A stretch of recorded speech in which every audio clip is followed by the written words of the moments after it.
Hello and welcome. Today, we have very interesting stories, including one about an evil dad who molested his child in the worst way possible and got the worst karma in return. Please leave a like to support this channel and enjoy the stories. First story.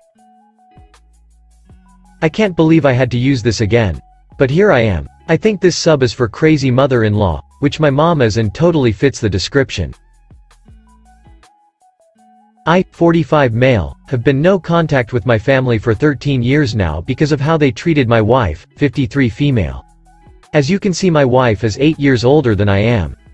We met when I was 24 and she was 32 and I didn't care about the age gap. I still love her. She is a wonderful woman. But it was heavily criticized by people around us. I cut off friends too for being disrespectful.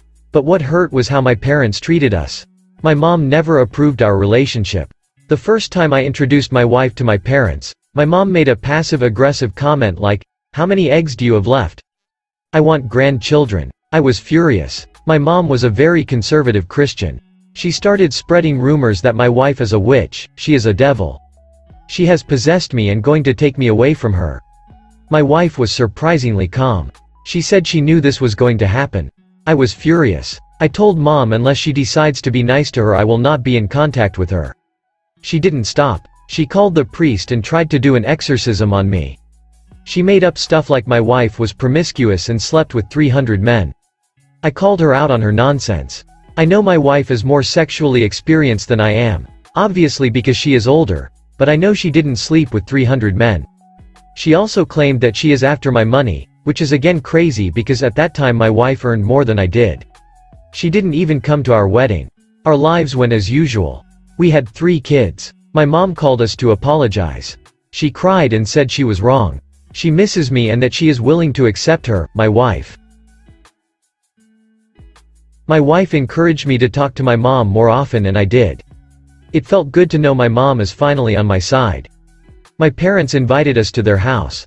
My mom was thrilled to meet my wife and the kids. Everything was going great, but then we heard some ruckus in the bathroom. My wife was screaming at my dad.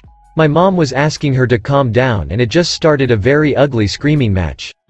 After they all calmed down, my wife said, "My father cornered her and tried to kiss her." I was shocked. I know my wife wasn't lying because when we first met our parents, my dad would make some very awkward and inappropriate comments to my wife. Now I know why. Mom threw her niceness out the window and started calling my wife a homewrecker and things like, "You took my son away from me and now you want to take my husband too." I decided that was it. I am done with my parents. Over the years I have missed them. My wife said a couple of times maybe I should let go of the past and meet them. I didn't. Last night I got a call from my mother. I don't know how she got my number. She told me my dad was sick and she is afraid he will not make it. I want to meet him but I cannot forget how they treated me and my wife. Especially after my dad literally tried to saw my wife. My wife thinks I should go because I will never get a chance again.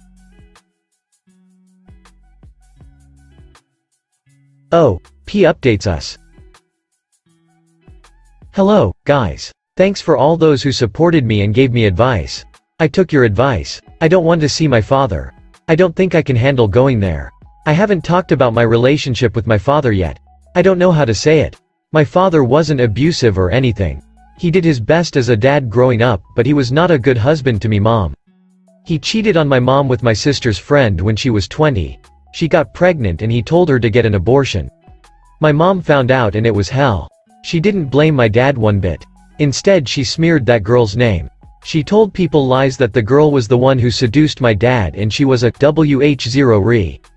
I heard she almost tried to end her life. It was difficult for her to stay at our town so she left. My sister's relationship with my dad was pretty damaged after that. But mom somehow convinced her to be good to dad. And my mom, being the Christian wife she is, forgave my dad and reconciled. I was only 14 when all of this happened. I didn't know much. My mom pretty much convinced me that my dad was great and he could do no wrong. But I would often see my dad flirting with the ladies at church. I don't know if he had any more affairs after that. But I won't be surprised. This pretty much had a negative effect on me. I don't see him as a good person as I grew up and understood the world around me. How can you be a good person after ruining someone's life? Like you guys said, I talked to my wife about it. She said that she knows I want to confront my dad about what he did and how sick I am of him. A part of me wanted answers. Why? Why was he like that? Why did he hurt me, his own son? I guess I will never know. I expressed my thoughts about seeing my dad. I know I am weak.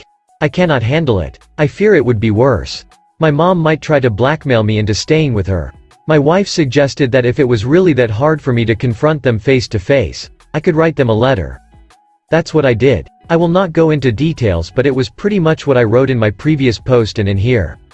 Some things like how his infidelity has affected both me and my sister. How can he be so heartless that he almost drove an innocent girl to suicide? How could he do that to my wife? How could he hurt his own son? I told him that I will never meet him. Not even when he is on his deathbed. I do not want any relationship with them. They are my parents. They are supposed to support me, but they joined the mob of insulting me and my wife just because my wife was older than I am. I will never forgive them. I cried after finishing my letter. Good thing my wife held me from breaking down. The next day I met my cousin. She is a good person. She is one of the few people who supported me. I gave her my letter and told her to give it to mom. She said she will, and she understands why I do not want to meet her or dad.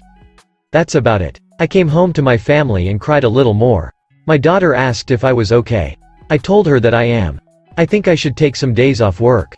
I don't know why, but I feel so emotionally drained. I think my mom will still try some other methods to talk to me in future.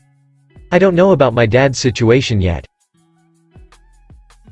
The top replies. Your mom doesn't sound like a good Christian person. Every time her husband goes out of his way to do things a married man shouldn't, she blames the women. I think you don't owe either of your parents anything. Think about the best times in your life and who was with you. I have a feeling that your wife has been good to you and your parents can't seem to keep up the good act for very long. Best wishes to you and your wife and kids. The second reply. Good for you. I don't know you, but I am so proud of you. You've done a very brave thing in writing that letter and confronting the demons from your past, and now you have closed the door. It's perfectly understandable that you would be so exhausted. It is mentally draining and you need to give yourself time to recover. I'm happy to see you have such a supportive wife and have been blessed with a daughter too. You'll be much happier in time. Just please remember to allow yourself to recover. The second story. My father is homeless and I couldn't be happier. I, 17 female, remember having a good relationship with my dad up until I was 4. I don't know why, but suddenly he became an alcoholic, and whenever my mom left for work he took any frustration possible out on me. From pulling my hair until I screamed loud enough he had to stop or our neighbors would hear, to hitting me to the ground and repeatedly kicking me in the stomach. He would hurt me every way possible, physically, verbally, and sexually, always telling me that if I told somebody, that they wouldn't believe me, and he would kick my ass even more. The next 11 years were filled with more horrible memories. Eventually, my mom found out, but instead of reporting the bastard or divorcing him, she just let it happen, meaning that now the abuse would happen more frequently. There were nights he would repeatedly tell me to kill myself, and I'd be lying if I said I didn't try to on a few occasions. He even attempted to strangle me to death, but since I was too stupid to report it, it just continued. My mother definitely didn't help. She seemed to just sit in the background letting all of this happen. Even though whenever he tried to hurt her, I was the one getting her away, it seemed she never would repay the courage I had to help her. Flash forward to when I turned 15, and something clicked inside me. I can't really tell what. But I couldn't handle another moment. I ended up reporting him to my school's counselor with the help of my best friend, and the bastard was finally arrested. My happiness wouldn't last long though, as due to a plea bargain, he only got a year in prison. It's sad, man. I'd love to know what lawyer he had to get that deal. This gutted me up inside. It was like all the pain I went through was nothing to them, and it felt as if he was let off easy for what he had done. Eventually my mother even divorced the jackals finally. Flash forward again, and I got a letter from my dad. The first sentence was, "I'm sorry for what you think I did." He wouldn't even admit to me he did it all. Soon enough my brother, 7 male, wished to contact him. Although I voiced my concern, the court ordered he was allowed to. The other day my brother came to me, said he was worried about my dad as how he was currently in a homeless shelter. I'd be lying if I said I didn't smile inside. I know it's horrible to wish something like this on a person, but this man took away my childhood and that's 11 years I will never get back.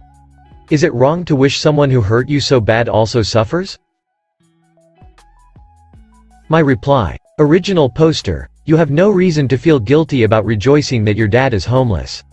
If there was any justice in the world, your dad will be rotting in jail right now. He doesn't deserve being called a father. He is an evil soul. And those who spoke against you instead of believing you need to be brought to book. I can't believe we still have humans like that. Oh. Enjoy your life and live happily. Your days of sadness are over. The top replies. It's not wrong, but if the feeling persists, please seek some form of therapy as it is detrimental to you in the long run. Stay no contact with him, but try and start to allow yourself to drop the hatred in your heart and mind, as this man is and will continue to get what he deserves. I wish the best for you, and hope you continue to stay safe and be the happiest person you can be. The second reply. I know how it feels to have an unbalanced relationship with your mother. I gave my mom seemingly everything I could growing up and it wasn't good enough for her ever, and it resulted in me resenting her and telling her that I was disappointed that she would pick a man over her own children. She didn't take the blame, though. It could have been because it's your mother's relationship. She struggled to stand up for you because that only would have made things worse for herself, and it's hard to leave, but when you have children you can't let your fears constantly control you. She needed to do right by you and she failed. I'm sorry that happened.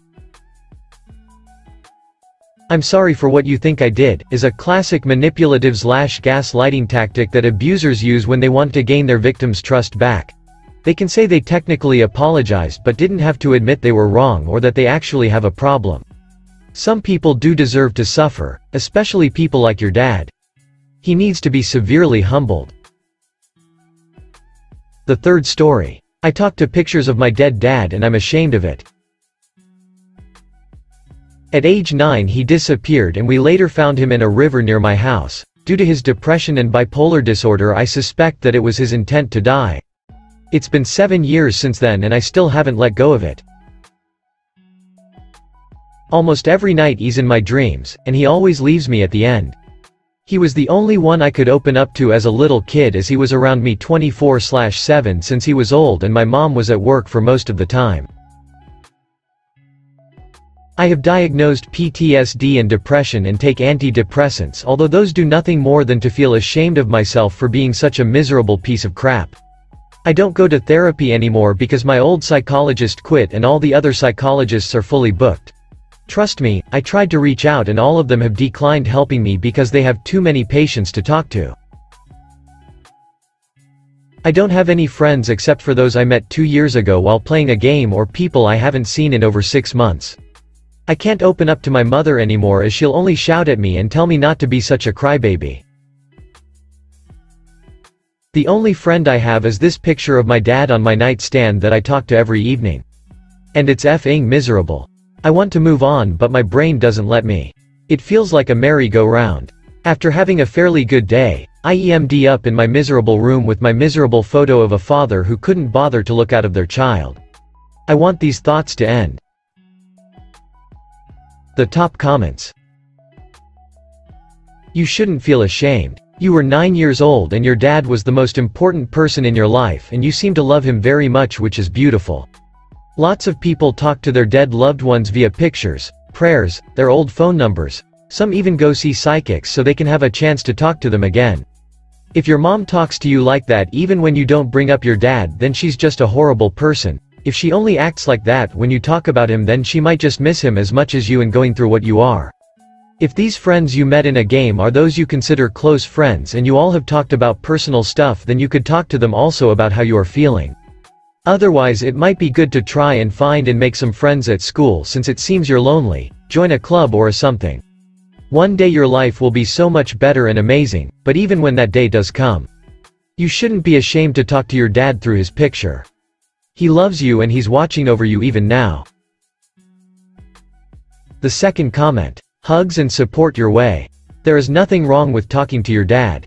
I understand it's hard to find mental and emotional health. I'm very sorry. All you can do is the best you can. And if it gives you comfort to talk to the picture of your dad, then you do you. I don't really have any pictures. But I'm 57 and I still talk to my dad, who died 10 years ago. The only other one that I could really talk to about my serious issues is my cat. The third comment. Don't be ashamed of it, it's your way of dealing with the feelings you've got. I've had a similar tragedy in my childhood. My dad died from cancer when I was 9. It made me into a different kid. I don't remember that time much, and to this day I struggle to be open with anyone. I sit and observe everything while being too anxious to speak my mind. I've been diagnosed with depression and anxiety. What I'm trying to say is it really messed me up. I didn't even cry at his funeral even though I loved him. Stay strong, man, and thank you. That was kinda cathartic to talk about.